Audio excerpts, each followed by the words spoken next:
നമസ്കാരം. പുതിയ സർക്കാർ വന്നു. സ്വാഭാവികമായിട്ട് പുതിയ അധ്യക്ഷന്മാരായിരിക്കും ഓരോ സ്ഥാപനത്തിൽ വരുന്നത്. ഇപ്പോൾ റസൂൽ പൂക്കുട്ടി രാജിവെച്ചിരിക്കുകയാണ് ചലച്ചിത്ര അക്കാദമി ചെയർമാൻ സ്ഥാനത്ത് നിന്ന്. പക്ഷേ റസൂൽ പൂക്കുട്ടി വന്നപ്പോൾ അത് വന്നത് തന്നെ ഒരു വിവാദത്തിലൂടെയാണ്. പ്രേംകുമാർ വളരെ സ്വകാര്യ സംഭാഷണത്തിൽ പറഞ്ഞ ഒരു കാര്യം, അതായത് മസ്കറ്റ് ഹോട്ടലിൽ നടന്ന ഒരു മീറ്റിങ്ങിൽ MA ബേബിയും പിന്നെ നമ്മുടെ സജി ചെറിയാൻ മന്ത്രിയും ഉണ്ടായിരുന്നു. ഒരു സാംസ്കാരിക വകുപ്പിൻ്റെ എന്തോ ഒരു പരിപാടിയാണ്. അപ്പോൾ MA ബേബി സജി ചെറിയാനും കൂടി ചായ കുടിച്ചുകൊണ്ടിരുന്നപ്പോൾ ഈ പ്രേംകുമാർ വളരെ സൗഹൃദമായും സ്നേഹപരമായും നിരുപദ്രവകരമായും ഒരു കാര്യം പറഞ്ഞു. ചെവിയിലാണ് പറഞ്ഞത്, വളരെ സ്വകാര്യമായി പറഞ്ഞതാണ്. ഇങ്ങനെ ആശാ വർക്കേഴ്സിൻ്റെ സമരത്തിൽ എന്തെങ്കിലും ഗവൺമെൻറ് ഒരു തീരുമാനമെടുക്കണ്ടേ, അല്ലാതെ ആശാ വർക്കേഴ്സിൻ്റെ സമരം തീർക്കണമെന്നോ അവരെ തല്ലണമെന്നോ അവരെ കൊല്ലണമെന്നോ അല്ലെങ്കിൽ അവർക്ക് ശമ്പളം കൊടുക്കണോ ഒന്നുമല്ല പറഞ്ഞ്. അവരുടെ ആ പ്രശ്നം ഒന്ന് പരിഹരിക്കേണ്ടത് എന്ന് രഹസ്യമായി വളരെ ഒരു സ്വകാര്യ സംഭാഷണത്തിൽ പറഞ്ഞ കാര്യമാണ്, അല്ലാതെ ഒരു മീറ്റിങ്ങിൽ പോലും പറഞ്ഞതല്ല. അടുത്തു നിന്ന് കേട്ടവൻ അതെന്തോ റെക്കോർഡ് ചെയ്യുകയോ അല്ലെങ്കിൽ എന്തോ പണി ചെയ്ത് ആരോ പണിഞ്ഞു. അങ്ങനെയാണല്ലോ നമ്മളെപ്പോഴും ഈ കൂടെ ഞണ്ടിൻ്റെ സ്വഭാവമാണല്ലോ.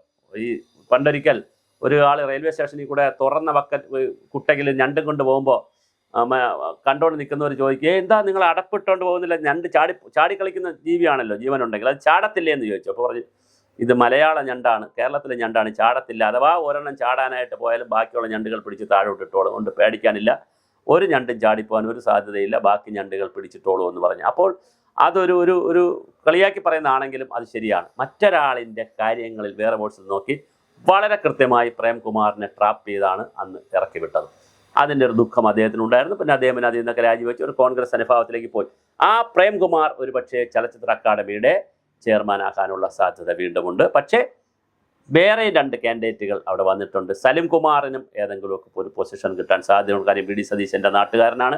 BD സതീശനുമായിട്ട് വലിയ ബന്ധമുള്ള ആളാണ്. ഇലക്ഷൻ സമയത്തിന് വളരെ വലിയ പ്രചരണം കേരളത്തിൽ നടത്തിയ ആളാണ്. അപ്പോൾ സലിം കുമാറിന് ഏതെങ്കിലും ഒരു അക്കാദമി അതുപോലെ ഏതെങ്കിലും ഒന്നിൻ്റെ സാധ്യത കിട്ടാൻ സാധ്യതയുണ്ട്.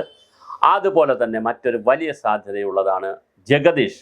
ഒരുപക്ഷെ ചലച്ചിത്ര അക്കാദമിയുടെ ചെയർമാനായ ജഗദീഷ് വന്നാലും അത്ഭുതമില്ല. സലിം കുമാർ, ജഗദീഷ്, അതുപോലെ തന്നെ പ്രേംകുമാർ, ഇവരിൽ ആരെങ്കിലും ആയിരിക്കും അതിൻ്റെ ചലച്ചിത്ര അക്കാദമിയുടെ അധ്യക്ഷനായി വരിക.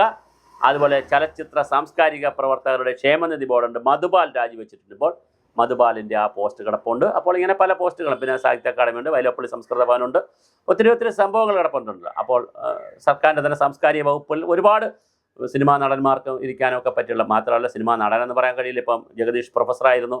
ഇവരൊക്കെ വേറെ വലിയ കലാകാരന്മാരാണ്. ഈ പ്രേംകുമാറും സലിം കുമാറൊക്കെ വെറും ഒരു സിനിമാ നടൻ എന്നുള്ള ശൈലിയിലല്ല നിൽക്കുന്നത്. വെറും സിനിമ എന്ന് പറഞ്ഞാൽ മോശമാണെന്നല്ല. അങ്ങനെ ചിലർ പറയോ ഇവൻ വെറും ഒരു സിനിമാ നടൻ എന്നൊക്കെ കളിയാക്കൂലേ, അങ്ങനെയല്ല.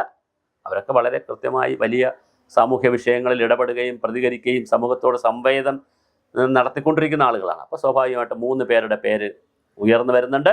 അവരിൽ ആരെങ്കിലും ആയിരിക്കും ചലച്ചിത്ര അക്കാദമിയും സാംസ്കാരിക ക്ഷേമനിധി ബോർഡിൻ്റെയും അതുപോലെ തന്നെ സാഹിത്യ അക്കാദമിയുടെയൊക്കെ. സാഹിത്യ അക്കാദമി ചിലപ്പോൾ സാഹിത്യകാരന്മാരായിരിക്കും. MN കാരശ്ശേരിയുടെ പേരൊക്കെ കേൾക്കുന്നുണ്ട്.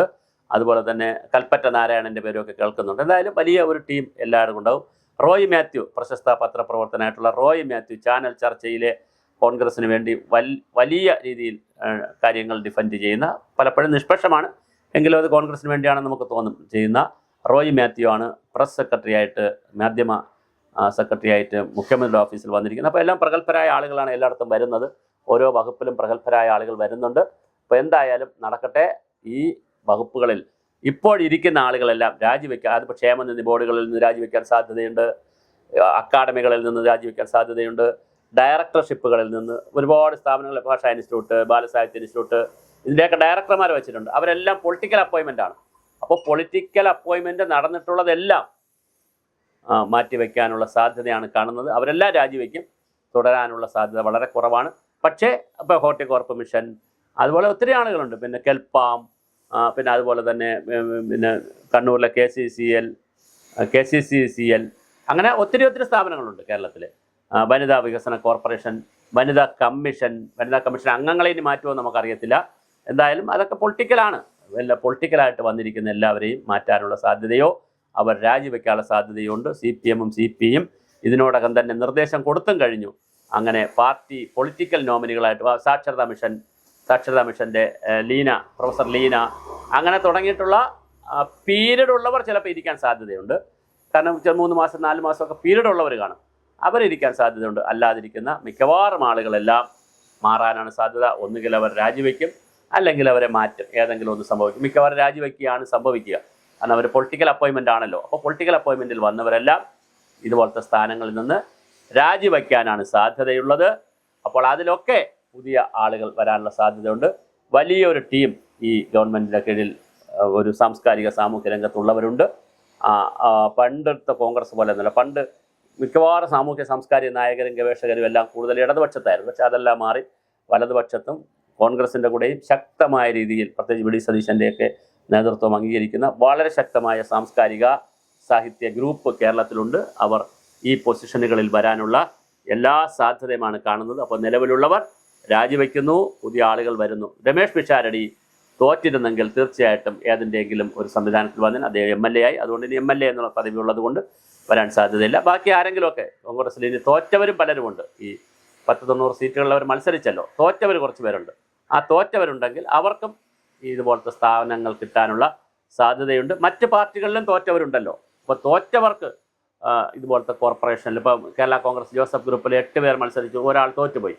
അപ്പോൾ ആ തോറ്റുപോയ ആളിന് ഇതുപോലത്തെ കോർപ്പറേഷൻ്റെ അതുപോലത്തെ ചെയർമാൻഷിപ്പൊക്കെ കിട്ടാനുള്ള എല്ലാ സാധ്യതകളും. എല്ലാ വകുപ്പിലും കുറേ ചെയർമാൻമാരുടെയും അതുപോലെ തന്നെ ഡയറക്ടർമാരുടെയും മാനേജിംഗ് ഡയറക്ടർമാരുടെയും കമ്മിറ്റി അംഗങ്ങൾ, അതുപോലെ വിവിധ ഗവേഷണ സ്ഥാപനങ്ങളിൽ, അതുപോലെ കോർപ്പറേഷനുകളിൽ, പ്രോജക്റ്റുകളിലൊക്കെ കമ്മിറ്റി അംഗങ്ങളുണ്ട്. അപ്പോൾ ആ കമ്മിറ്റി അംഗങ്ങളെല്ലാം UDFൻ്റെ എല്ലാവരും LDFൻ്റെ എല്ലാവരും രാജിവെക്കാൻ സാധ്യതയുണ്ട്. അല്ലെങ്കിൽ അവരെ പീരീഡ് കഴിയുമ്പോൾ ഒഴിവാക്കും.